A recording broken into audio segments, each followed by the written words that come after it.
trust in leadership. Pierre Poilievre is going after Mark Carney's economic credibility.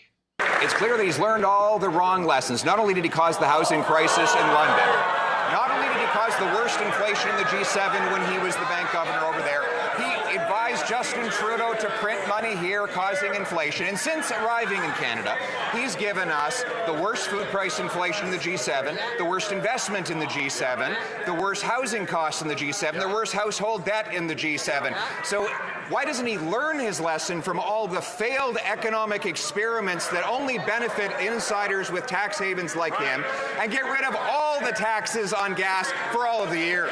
Oh dear, oh dear, oh dear, oh dear.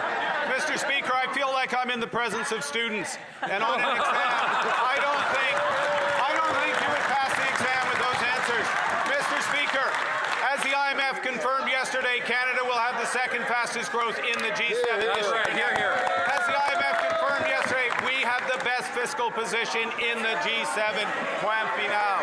As we have confirmed, we have the highest foreign direct investment per capita in the world. Mr. Speaker, what we have over there is inflation of liberal arrogance. Yes.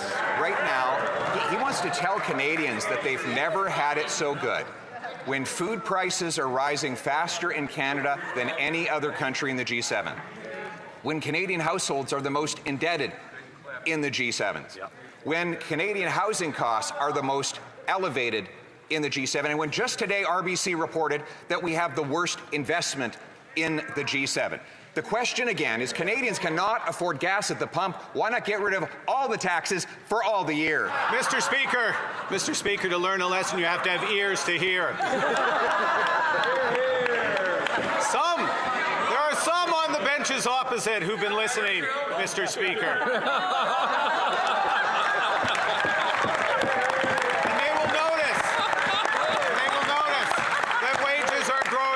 Twice the rate of inflation in this country. They will notice that rents have gone down relative to incomes for 33 straight months. They will notice that I am out of time. And for people who don't follow the House, they have so long to respond, and once the time is up and the speaker stands, you're out of time and your mic shut off. So that's what that was all about. And I liked how he rolled it in there, though. But, yeah. Sorry, I didn't mean to jump in on you, Eddie. Go ahead. No, not at all, not at all. So, folks, let's step back for a second. When people are struggling to afford everyday life, are they really thinking about credentials? Or are they asking a much simpler question? Who do I trust to make things better? He also promised to negotiate a win with the U.S. by July 2025. Almost a year later, he has squandered Canada's leverage, and we now pay twice the tariffs on far more goods than when Mr. Carney became Prime Minister. Well, I have announced a detailed plan to build our leverage to fight for tariff-free trade. A year after he became Prime Minister, no one has any idea of Mr. Carney's plan to save the over 2 million Canadian jobs that rely on trade with the U.S. These workers cannot eat speeches or videos or announcements. Now, he claims he'll replace the U.S. with other countries, so let me ask you this. How many new trade deals with other countries do you think he has negotiated in his year in office? 0. The last trade deal from this Liberal government was with Indonesia, negotiated by Justin Trudeau. It will boost annual exports with that country by only enough to replace just 5 hours of exports to the U.S. Other than that, there have been a dozen non-binding, unenforceable memorandums that amount to little more than press releases. He repeated promises in his video for more investment, but since he took office, investment in industrial equipment and machinery has fallen nearly 15%. And that is after the Liberal decade saw the net exit of $1 trillion of investment. Twice as much investment has left Canada than returned in the last decade, according to an RBC report released last week. And twice as many Canadians are opening businesses outside of Canada as they are here at home. The Canadian Federation of Independent Business says we are in an entrepreneurial drought and that economic foundations are crumbling. Very interesting weekend into Monday. First of all, over the weekend, you had the Prime Minister releasing a video, of which we had a clip earlier. And he was talking about it's time again to break away from the reliance we have on the supply chain between the US and Canada. And that he also said that this is the sort of conversation that he'll have from time to time with Canadians. In other words, he's going to be making a few YouTube videos over the next few months or next 2.5, 3 years. And that's one of the ways he's going to be able to, or he feels he's going to be able to connect directly with Canadians over and above your, 40-second, 30-second, 10-second sound clip or Right. clips from the House of Commons question period. It's not a bad idea. Monday, that last clip that we played from Conservative leader Pierre Poilievre was from his video in response to the Prime Minister's video. So we have dueling YouTube videos, and it seems like we're going down a new branch of the communications path for Canadian politics. And as I say, nothing wrong with that, because all of the mainstream media picked up clips from both Carney and Poilievre's videos. So did we. And that's what they were hoping. But the message was controlled. They were controlled. It was not, a scrum where you've got 15 or 20, 30 reporters all hollering, trying to, get a question in. And you're there like, oh, geez, what next? So that was an interesting branch out on its own.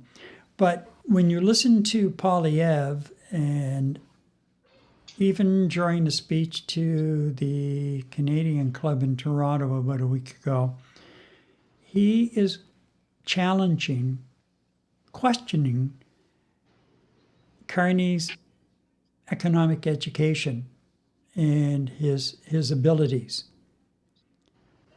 which, of course, Carney supporters are coming back with, thinking that it's pretty rich that Poilievre, who's not held a job outside of politics his entire life, has the wherewithal to challenge somebody with the degrees and standing that Carney has in the world for his financial knowledge and as governor of the Bank of Canada and as governor of the Bank of England. And he, Carney has his detractors for the times that he served as the governor of the Bank of England and as governor of the Bank of Canada. Certainly, he has critics. In both cases, I don't know, it could have been the times, because he was governor of the Bank of Canada when we had the big crash, thanks to the cheap mortgages, Right. and in the U.S. and it rippled throughout the economic world. And he worked with Prime Minister Stephen Harper, Correct. and I have to give former Prime Minister Stephen Harper full marks as well, because he was no slouch when it came to economics and the way he guided the country through that very, very difficult economic period. And as a result, our banking system walked away the shining star in the world. We had no bank failures. And we had, as our economy, it was tough, but our economy was tops in the G7. Yeah.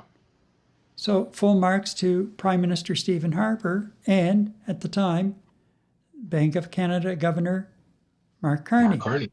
Yeah. Then he went over Who to was appointed by Harper in that position too. So Harper is no slouch. I mean, I know that that Carney had worked, I believe, under the Martin as a Liberal Party. He worked for the finance industry. Harper is no slouch. He knew after he took control, he wanted to surround himself with good people, like any good CEO does, and he did. And that's the whole thing about what Poilievre during his speech to the board of trade, or wherever it was, I can't remember exactly. He should reflect back on some of the history of his opponent before he just arbitrarily goes out and criticizes someone. You're absolutely right. Quite a high level portfolio under the Harper government, and with significant success. As you mentioned, we did not come out of it completely unscathed in terms of the 2008 financial crisis, but we came out on top of the heap. And between Harper and Carney, they managed to navigate the economic politics of the world, and it came out on top of the pile. And okay, so that's one thing. And then second of all, when you start criticizing your opponent, and I hate bringing that name up again, Gary, but I will, in Trump-esque fashion, okay? When you're criticizing the intelligence and the education of your opponent, when your education is pretty much a Bachelor of Arts in international relations for Mr. Poilievre, and then you look at the pedigree and the accomplishments education-wise. I mean, he's got a BA in economics from Harvard, master's degree in economics from Oxford, and a doctorate in economics from Oxford University. On top of all of his experience, real frontline experience in work economics, and then to have an audacity to critique the prime minister's capability and competence in dealing with the economy, I hate to say it, is very Trump-esque. And to me, up until that point, you and I actually did a segment on Poilievre, and is he changing his tone? Will the real Pierre Poilievre please stand up? He was backing away from some of these Trump-esque pot shots at the opponents, making fun of them to a certain degree, which is what I thought he was trying to do, and not being very funny at it. He's basically lost a few points in my books, and I think he's lost a few points in a lot of Canadian books, in a lot of Canadian people, within a lot of Canadian people, by coming out and speaking to this degree. Absolutely, Mr. Poilievre, you continue being an opposition leader, but you got to continue doing with Canadian class, not some of this crassness that you displayed the last time you were in front of people. I just don't get why he went down that path, completely unnecessary. And he and his staff obviously didn't do their homework in terms of Carney's credentials in world economics. And you know what? The way he played that right during question period, I think in my mind is going to be a classic clip that's going to be run for years to come. So you know what? That's just the nature of politics. But dirty play like that, I just do not appreciate as a Canadian voter, and I think there are a lot of people out there that would agree with me. All right, just before I make a couple of comments, quick question for anyone watching right now. Credentials or cost of living, which matters more to you at the moment? Just give us a couple of quick lines in the chat that we can share. Be interested to see what you feel about that, or how you feel about it. So again, credentials or cost of living, which matters more to you at the moment?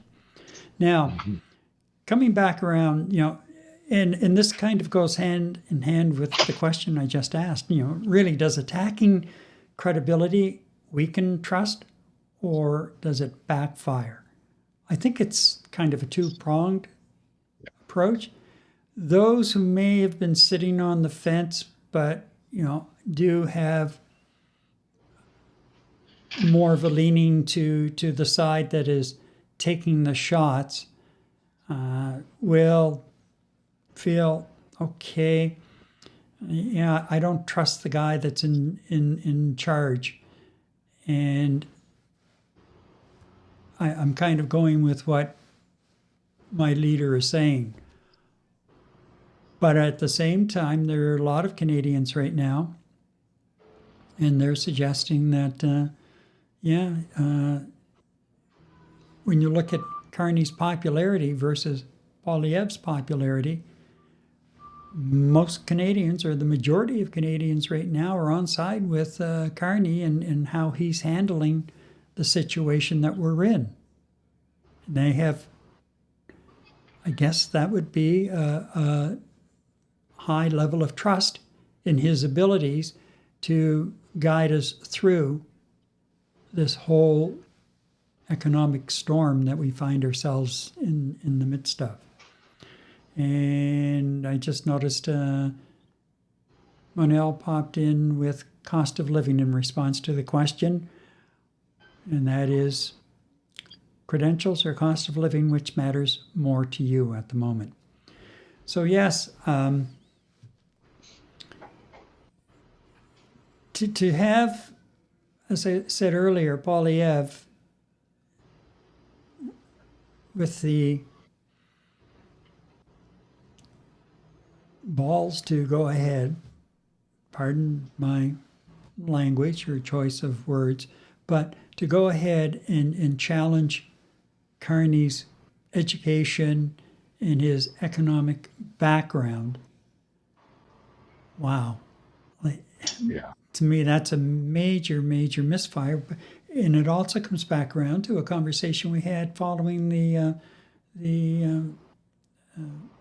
Conservative Convention in Calgary back at the end of January with the leadership review. And he came out sort of sporting a whole new personality. And that lasted how long? Yeah. A hot minute. And now we're back to the Carney that the polls are showing him is not the Carney that the majority of Canadians want. No, not the Carney, not the Poilievre. Not Carney, sorry, not the, Poilievre is not the Yeah. person that Canadians want. Yeah. They have more faith in Carney. And my question is, which I ask myself on a number of occasions on a daily basis, how many times do I have to beat my head against a brick wall before I realize, yeah, this hurts? Poilievre just doesn't seem to get it. Just doesn't seem to get it. You know And what? That's why he's got staff to help steer him in the right direction. So it's not that he just doesn't get it unless he's going off on a tangent on his own. What about all his campaign and public relations team? And it's probably a pretty good public relations team, not correctly guiding him in terms of, you can't do this, you can't say that, you shouldn't do this. So quite honestly, I think this is just something that in the heat of the moment, he decided that this is what I'm going to say, which goes back to a few of our shows. Sometimes the colors in a leopard just don't change. And he just went back to an area that myself, as a former conservative voter, I look at the leader of the Conservative Party and I say to myself, oh boy, I don't know about this one, and I'm sure a lot of people are thinking of that way too. And based on what you just summarized, that's what the polls seem to indicate. He basically stepped in doggy doo doo again. Simple as that. That he did. So, Eddie, what is our takeaway? Well, folks, what is the takeaway? In a tough economy, voters don't reward resumes. They reward results that they can actually feel. And as one of our viewers said, Manel, it came down to the cost of living.